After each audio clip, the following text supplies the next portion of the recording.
Welcome on back, everybody, and welcome to another NFL mock draft on the channel. My name is Absolute Illusion. You can also call me Colton. Today, we are going to be doing the Philadelphia Eagles, who hold the number 6 pick in the draft. If you guys didn't check the last couple videos, make sure you guys go check them out on the channel. There is a playlist under the playlist section. We did the first 5 teams, and we're going to be going through all of the, I believe, 30 total teams have a first-round pick. It's either 29 or 30. I believe it is the Rams, the Seahawks, and the Texans, I want to say, are the 3 teams that don't. So my main goal is to actually try to get through all of the teams before the actual NFL draft starts. I don't know if it's going to even be possible, because that's going to be like 3 every single week until the draft comes up. But we're going to give it a shot, see if we can get through all of them. Yes, we do have the Philadelphia Eagles today, though. They don't have a ton of picks. I believe they just have their 3, which, I mean, again, in the last one we saw the Bengals, they can make 3 picks look really, really good. Hopefully I can make this a draft that Philly fans would be proud of.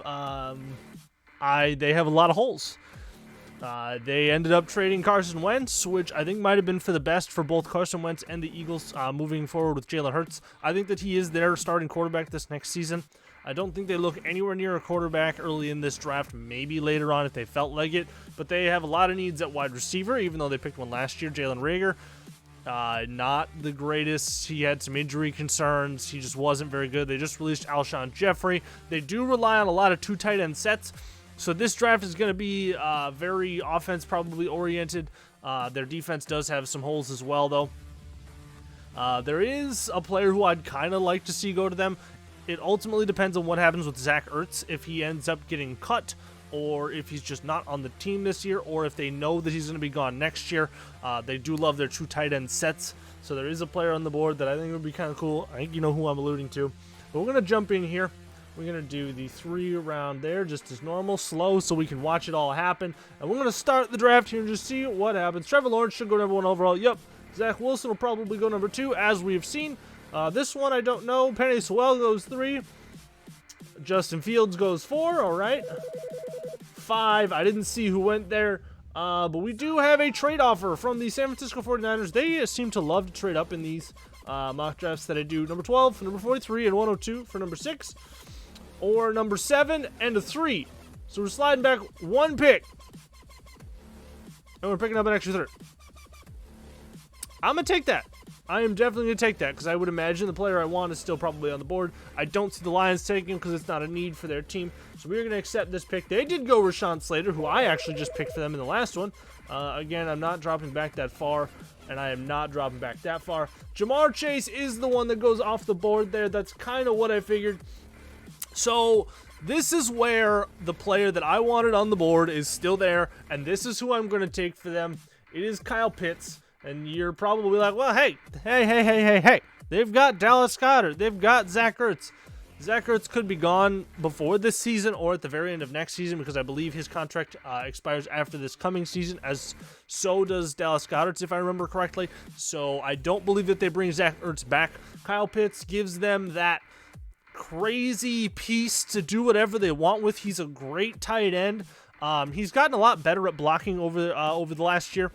He's not like amazing at it by any stretch of the imagination, but he also is not your prototypical tight end. He can line up in the slot. He can line up just down and run routes. He is an absolute freak of a specimen. He is a top 5 talent, period, in this draft class. So grabbing him and making sure you've got your 2 tight ends. Yes, Jalen Waddle's here. Devontae Smith is here. You could go with either one of them. You could grab like a corner if you felt like you wanted to go that route. I don't think you'd probably trade back with the 49ers there if you wanted a corner, though. Because I don't see a corner going at 7.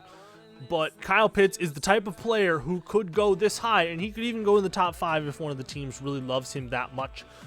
So this is a great pick for them. I love making this pick to them. It gives them another offensive weapon, which they very, very badly need. Caleb Farley goes 8. Trey Lance goes 9. I love that pick. Patrick Surtain, great pick there.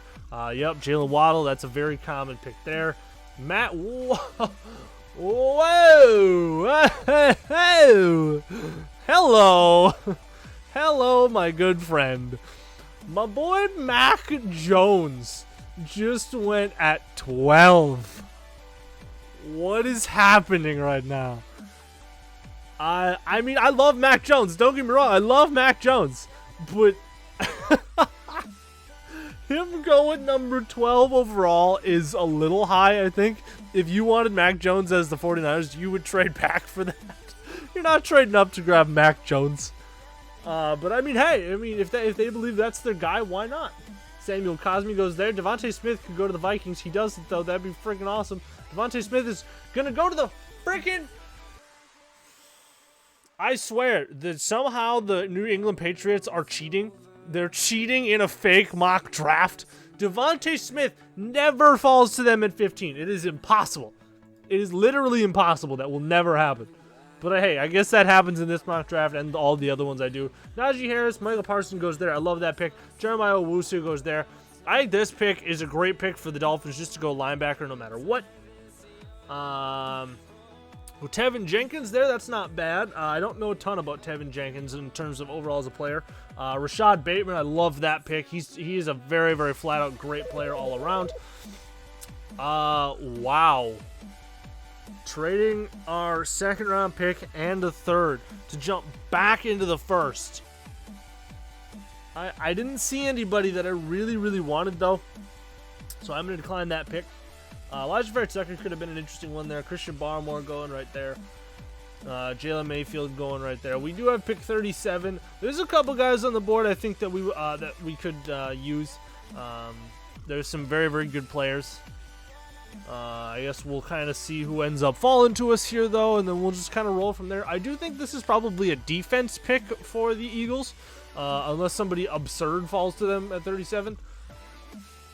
Which there is somebody who is absurd that should never be falling to 37.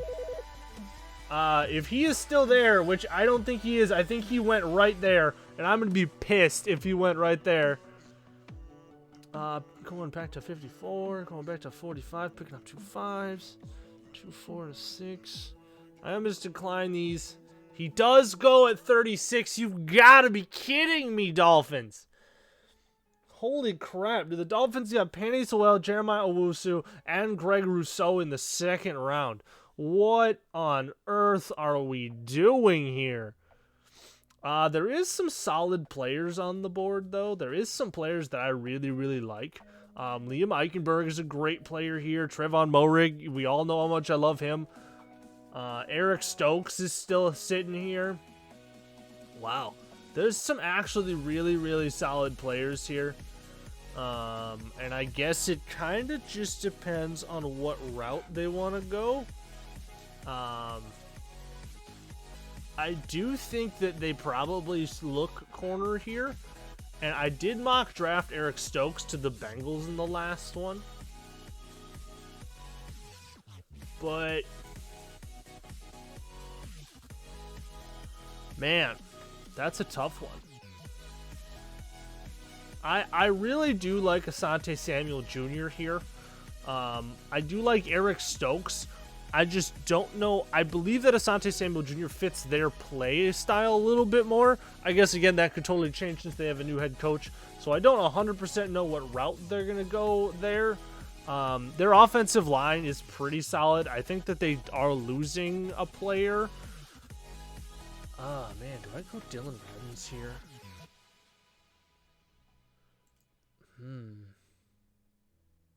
Liam Eichenberg could be somebody really, really interesting. He's a solid left tackle.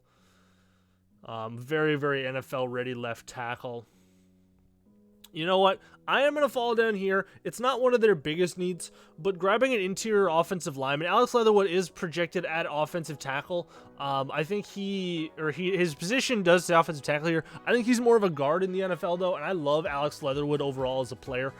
He could immediately step in and fill up your left guard or right guard role. I believe the way he plays, I believe he had a little bit more time at left guard, so I think that's probably where you play him. So I'm going to take Alex Leatherwood there. There's a lot of great players for them to pick there. I think Asante Samuel Jr. is somebody that they may look at as well at that pick.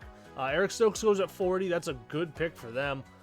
Asante Samuel Jr. goes right there. That's kind of what I thought. Asante Samuel Jr. Should be a little higher on these boards than I believe he is. Wow. Kelvin Joseph goes at 43. Pat Freiermuth goes right there. Wyatt Davis goes right there. That's a great pick for them. Trevon Moehrig is still on the board. Why does this happen? Does somebody want to explain that to me in the comment section? Why safeties in like mock draft sites and stuff like that fall so far?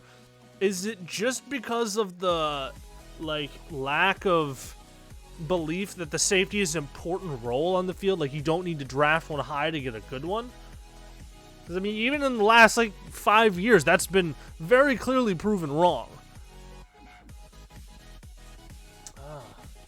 Losing a 5 and a 6, I just don't think is something that I'm willing to do to jump up here.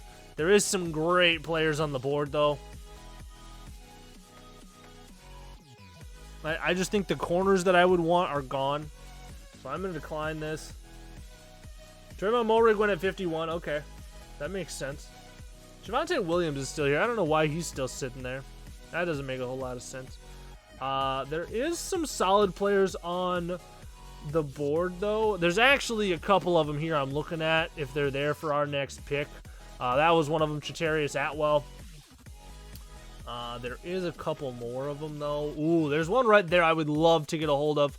Actually, there's 2 of them I'd love to get a hold of if I can get a hold of them. I don't think I'm going to be able to, though, because we are 5 more picks away, and I imagine they will be gone by the time we get up on the board. There goes Amon-Ra St. Brown, one of the guys that I wanted. There goes the other one, Elijah Molden. That's the other guy I wanted. That's what happens when you wait for the pick to come around. Stuff happens sometimes. Picking up a 4, getting 94. Picking up a 7 and dropping back 8 picks. Okay. That's not a bad trade there. I mean, you're just dropping back 8 picks and you're picking up another late round to kind of take an interesting flyer on. Because the 2 players I really wanted are gone, I know it's not a super, like, huge, like, trade to make. I am going to accept that one, though. Because I think that the players I want the other players that I was looking at will still be on the board for me at 78. Javon Holland went to the Vikings with that trade, though. I like that. I like that trade. That's a good trade for them, grabbing a safety to kind of take over, either across from Harrison Smith or in the future from Harrison Smith. Carlos Basham goes right there. There's some solid players here left on the board. I just need to decide which one I want.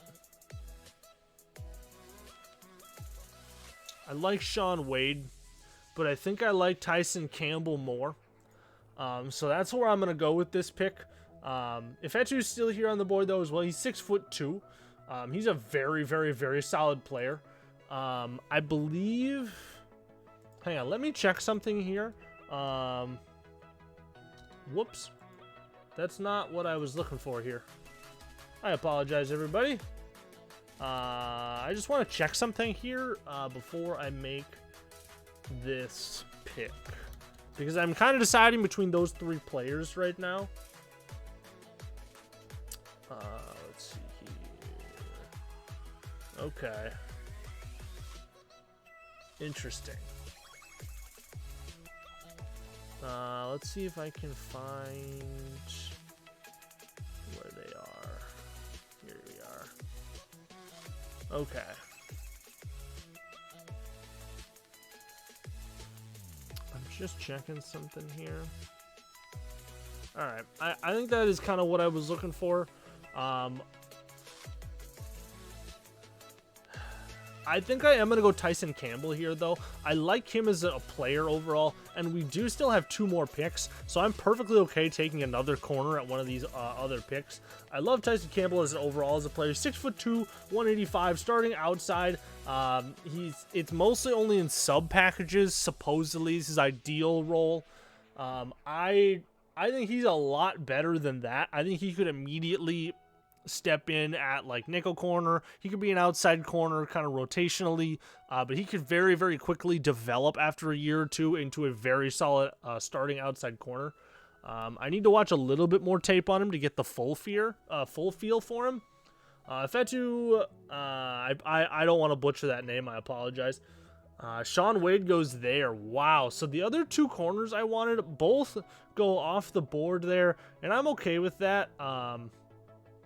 That's not the end of the world for me.